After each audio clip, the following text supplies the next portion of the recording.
the warning ignored. The wind on Zara 9 was hot, dry, and full of dust. The planet was dead, but under the surface something ancient still pulsed. A team of explorers walked slowly through a dark ruin buried beneath the red sand. Their boots echoed on stone. Glowing lights on their suits lit up broken walls and strange alien carvings. Commander Valari, proud officer of the Zareth Guard, led the way. Tall, sharp-eyed, and dressed in silver armor, she moved like a born leader. Her race was known for strength, discipline, and silence. She never asked questions. She gave orders. Behind her walked Lieutenant Marcus Hale, the only human on the team. He was shorter, less serious, but carried tools instead of weapons. He was an engineer, a fixer, and right now, he was worried. They reached the heart of the ruin, a wide circular chamber with a massive object at the center. It looked like a dark metallic orb the size of a small ship floating a few inches off the ground. It hummed softly. Blue lights blinked across its surface. Valari stepped closer. Marcus stepped back. "Commander," he said, "don't touch that." She turned her head. "Why?" "I've seen devices like this before," Marcus said, checking his scanner. "It's not dead. It's awake." "Your scanner is human tech," she replied. "It's weak." "It's saved lives," he shot back. She gave a short laugh. "Then stand back and let me show you how real warriors act." Valari raised her armored hand. "Stop," Marcus warned again. "It's unstable. The readings are wrong. The power levels." She placed her hand on the orb, and everything changed. The chamber filled with light. A loud sound, like metal screaming, echoed through the ruin. The orb flashed white, then red, then black. Valari was thrown backwards like a rag doll. She slammed into the stone wall. Her head hit hard, her legs folded underneath her at a strange angle. The orb went dark again. Marcus rushed to her side. "Commander." She was awake, but barely. Her breathing was shallow. She tried to move and couldn't. "I can't feel my legs," she whispered. Marcus scanned her quickly. His heart sank. Nerve shock. Spinal damage. "You've been hit by a pulse field. We need to move, now." She looked up at him with pain in her eyes, but worse than the pain was something else. Shame. He pulled her up carefully, wrapping her arm over his shoulder. She didn't resist, but her face burned with anger. "I told you," Marcus said quietly. "I told you not to touch it." "Don't speak," she snapped. "Just walk." Gladly. The rest of the team called in an emergency beacon, but a sandstorm was rising above. Evacuation was delayed. No ship could reach them for another 10 hours. Marcus carried Valari through the winding tunnels of the ruin. She didn't speak. She didn't look at him. When they reached a quiet side chamber, he lowered her onto a soft pile of cloth and began checking her again. "You need full medical attention," he said. "But I can slow the damage if I do something now." She closed her eyes. "Don't touch me." He paused. "Commander, your condition will get worse. The energy burned your nerves. If I don't stabilize the connection..." I said no. He stood and took a step back. For a long time there was only silence. Then she whispered, "You warned me. I ignored you. Now, I can't even stand." Her voice trembled. Marcus knelt beside her again. "I didn't come here to be right," he said. "I came here to keep you alive." She looked at him with eyes that were no longer proud, only tired. "I will not scream," she said softly. "If you must do it, do it." He nodded. "This is going to hurt." A warrior's fall. The ruin was quiet. Only the soft hum of power, deep underground, reminded them that something still lived inside the walls. Valari lay on a blanket of thick survival cloth, her body tense, her face pale. Her silver armor was cracked. Her legs, once so strong, were now motionless. Across from her, Lieutenant Marcus Hale opened his medpack. He worked in silence. Valari stared at the ceiling. She hated this. Not just the pain, but the feeling of being helpless.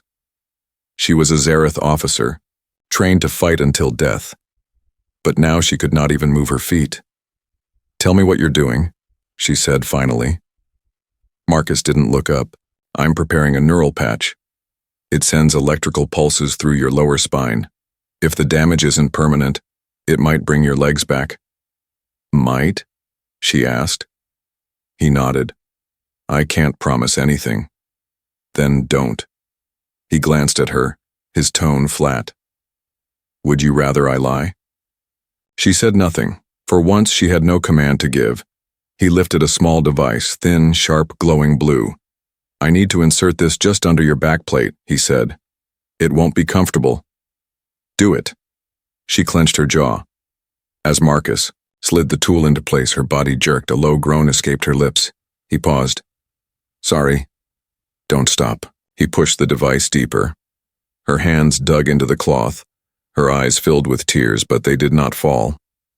When the patch was fully in place, Marcus connected it to a small power cell. A soft buzzing started. The lights blinked. He sat back, watching her carefully. Now, we wait. Valari stared at the ceiling again. Do humans feel shame when they are weak? She asked quietly. Marcus blinked. Sometimes, but not for needing help. She turned her head. My people do. We are told to stand or die trying. To fall is to fail. Marcus shook his head. That's not strength. That's fear wearing a mask. For a moment, neither of them spoke. Then Valari whispered, I didn't want to listen to you. Because if you were right, then I was wrong. Marcus leaned forward. You're not wrong. You're hurt. That's different. She closed her eyes. I hate this. I know, he said softly. But you're still here. That means you can still fight. She looked at him. But now I fight like a broken thing. Marcus reached out and touched her hand. You fight like someone who survived. Hours passed. The storm above still raged, trapping them inside the ruins. Valari slept lightly, her body weak, her mind filled with flashes of the explosion. The pain, the fall. Marcus kept checking her legs, scanning the nerve signals. Then, movement. Just a twitch, but it was real. Her right foot shifted slightly under the cloth. Marcus touched her, shoulder gently. Commander, wake up. She opened her eyes slowly. You moved, he said. Your leg. Her eyes widened. She tried again. Her foot twitched again, then her knee. Tears filled her eyes. This time, one fell. Marcus smiled. You're coming back. Valari looked at him, not as a soldier, not as a stranger, but as someone who stayed when she couldn't move. She nodded once. I owe you. He smiled. No. You listened. That's enough. Her body betrays her. Valari sat upright now. Her legs, once numb and useless, had started to move. Slow, small steps of progress. She hated the feeling, not the pain, not even the weakness. She hated that her body no longer listened to her commands. A commander was supposed to lead, not limp, not shake, and definitely not rely on a human to survive. T. Marcus Hale was preparing another neural stimulant pack. This next dose might unlock more motion in your lower spine, he said. But it comes with a cost. She raised an eyebrow. What cost? Pain, he replied. She gave a cold smile. Pain is familiar. No, Marcus said. This is different. Your nerves are rebuilding. That means they're confused. The shocks will feel like fire. She turned her head away. Then burn me. He didn't laugh. He just prepared the dose. As he pressed the injector to her side, her entire body stiffened. Her fingers curled, her jaw locked, her back arched. But she didn't scream. Marcus spoke softly. Breathe. Don't fight it. Don't fight, she growled. Then, for the first time, her legs moved together, twitching under the blanket. Then, they cramped. Hard, she cried out and fell back. Marcus quickly applied a cooling patch to her lower back. Your body's fighting itself, he said. The signal to walk is mixed with the memory of the injury. It's like two soldiers arguing in your spine. She panted, sweat dripping from her forehead. So, I am at war with myself. He nodded. That's how healing works sometimes. She looked up at him. You're calm, always. I've seen worse, he said. She tilted her head. Like, what? He didn't answer right away. Then he said quietly, my sister. She was a medic too. Didn't make it off-world during the Rim siege. I treated the wounded for 3 days before help came. Valari studied his face. You carry pain. Well, and so do you. Suddenly Marcus's wrist-comm beeped. He tapped it. Incoming signal. Outpost 2 warning. Wildlife activity detected, large creature migration. Approaching zone beta. He looked at her. We've got company. What kind? He scanned again. Too big for the usual sand crawlers. Could be razorbacks. Or worse. The storm must have pushed them underground. Valari reached for her belt, but her weapon was gone. I can't stand, she said. I can barely hold a blade. Marcus handed her a small energy pistol. You don't have to stand to fight. They moved her into a side alcove. Narrow, shadowed, protected by broken columns. Marcus blocked the entrance with a broken crate and powered up a heat shield. The hum of creatures echoed now. Low growls, footsteps on stone. Valari gripped the pistol tightly. I was supposed to lead this mission, she said softly. You still are, Marcus replied. Not like this. He crouched beside her. You think command is about standing tall? Real leaders survive. They adapt. They listen. She met his eyes. I'm listening now. He reset. The next morning, the storm was gone. The sky above Zara 9 was clear, painted in dull red and gold. Valari stood on shaky legs, one hand on the wall for support. Her face was pale, but her eyes were full of fire again. Alt. Marcus Hale adjusted his pack and checked his scanner. The rescue team says they're on the way. ETA, 3 hours. We just need to reach the surface beacon. Valari nodded. I will walk. Marcus raised an eyebrow. You sure? I'm not dying down here, she said. He gave a small grin. There's the commander I remember. They moved slowly through the ancient tunnels. Valari limped, but she refused to stop. Marcus stayed close, guiding her when the ground became uneven. Then, without warning, the lights turned red. The walls began to hum. Symbols on the ceiling glowed. Marcus stopped. Oh no. What is it? Valari asked. He pointed at a small orb in the wall. It spun slowly, glowing brighter. That's a defense system. A really old one. You must have triggered it when you touched the core. She frowned. Then why didn't it activate earlier? Because you were unconscious, and I'm not a threat. Valari blinked. But now I'm standing again. Yeah, Marcus said. Now it sees you as a target. A high-pitched sound filled the air. Then, click. A laser grid burst to life behind them. A second grid appeared ahead. They were trapped. Between the walls, a large cannon unfolded, its barrel glowing. Blue Marcus's scanner blinked fast. Energy buildup, 80% firing in, 0 at 17 seconds. He cursed under his breath. I need to reset it manually. Valari pointed at the ceiling. The core switch? Marcus nodded. Exactly, but I need a boost to reach it. She limped forward.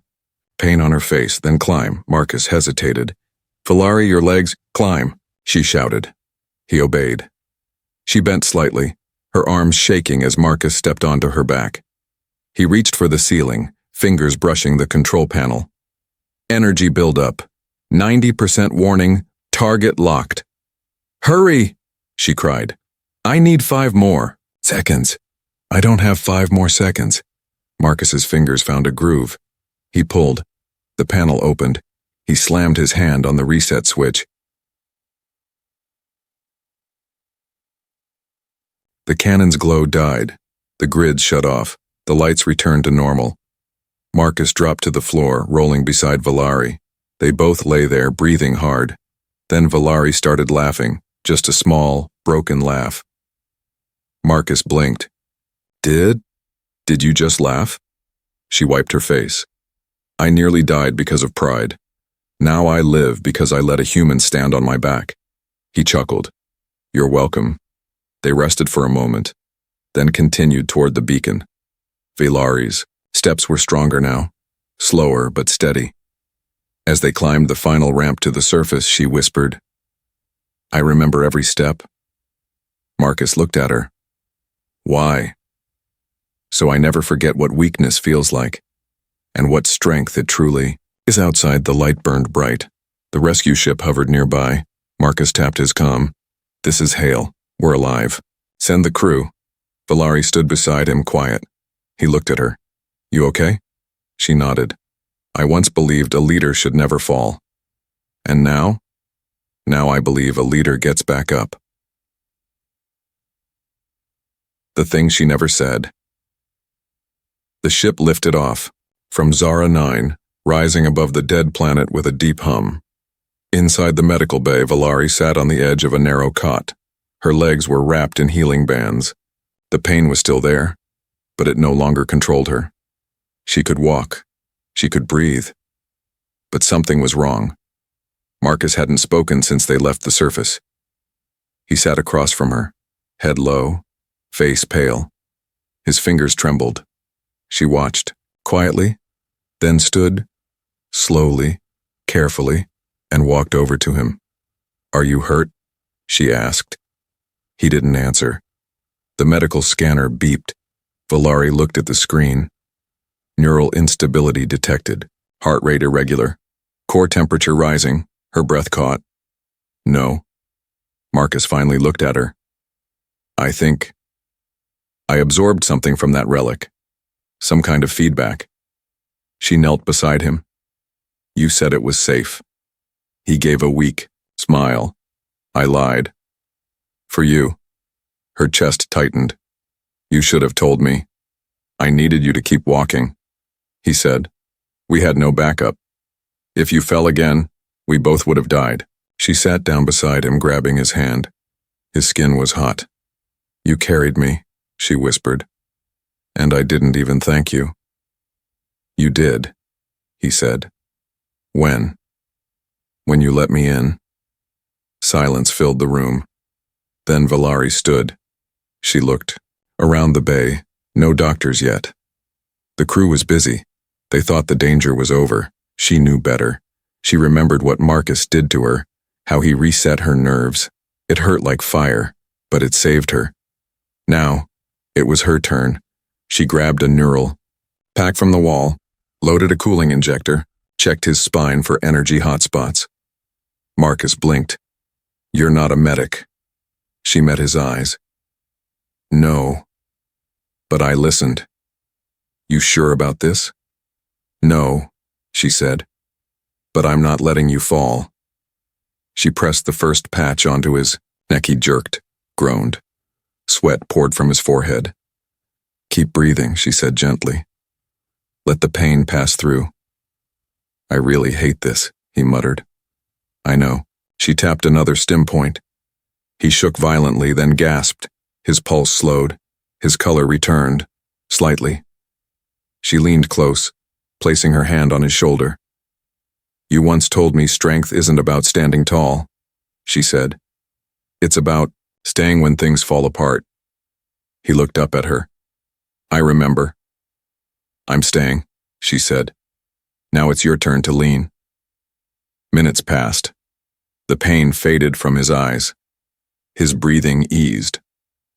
The scanner beeped green, stable, for now. Valari sat beside him again. I should have listened to you on day one, she said. Would you have believed me? No, she admitted. But I regret that now. She took a deep breath, then said something she never thought she would. I was afraid. He looked at her in surprise. Of what? Of not being strong. Of showing weakness in front of you. Marcus chuckled softly. I was afraid too. She tilted her head. Of me? No, of dying without saying what I wanted to say. Valari raised an eyebrow. And what was that? He smiled. Thank you. For listening. Her turn to carry him.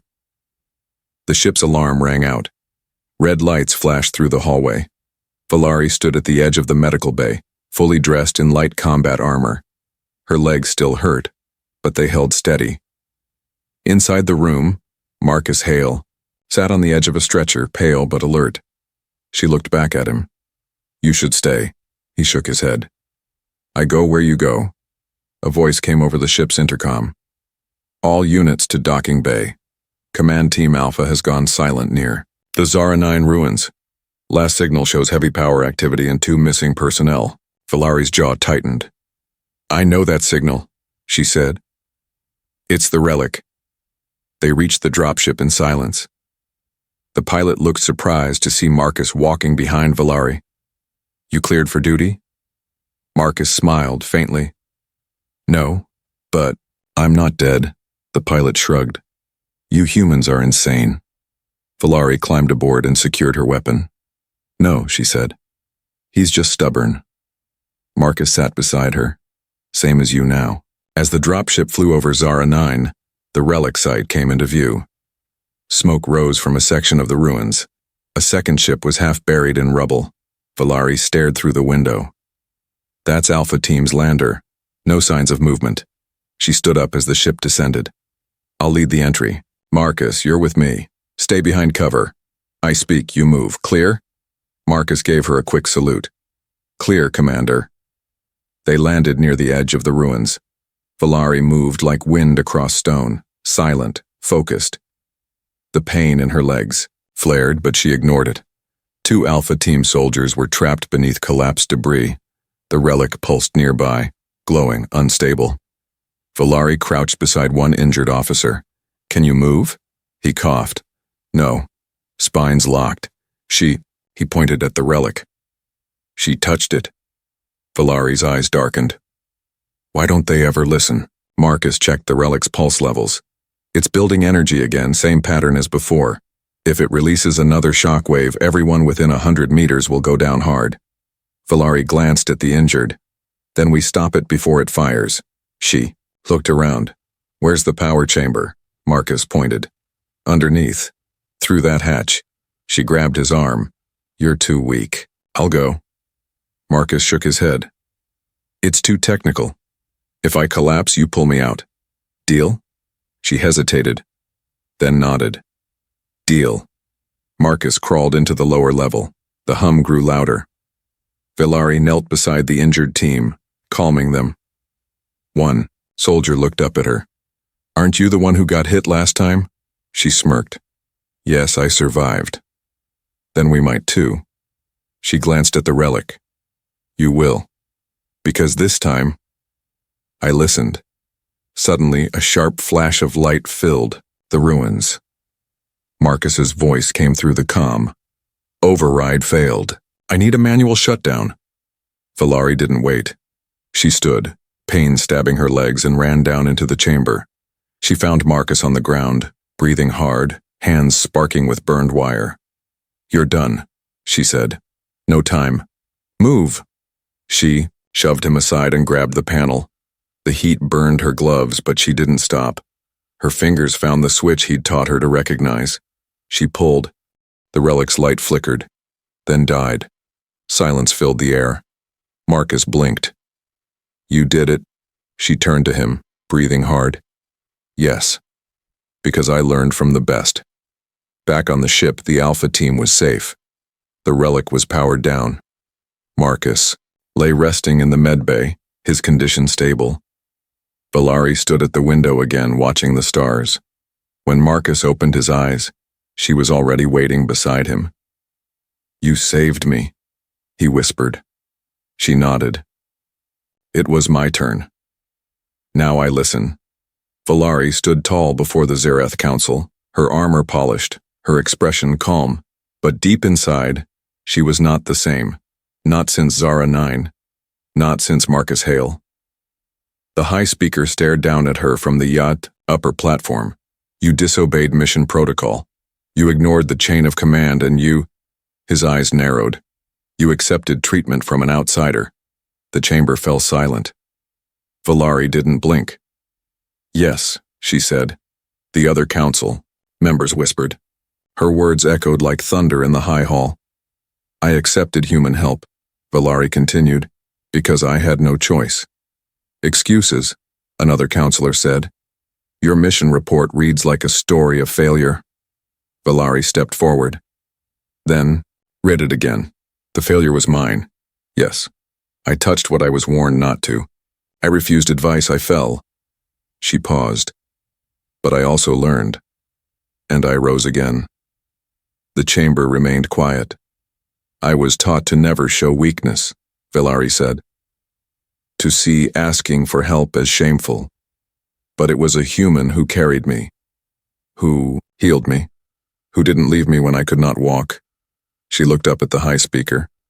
"And when he needed help, I gave it, not as a soldier, but as someone who finally understood what it means to lead." A young counselor stood. "Would you honor this human then?" Valari nodded. "Yes." "Even above your own?"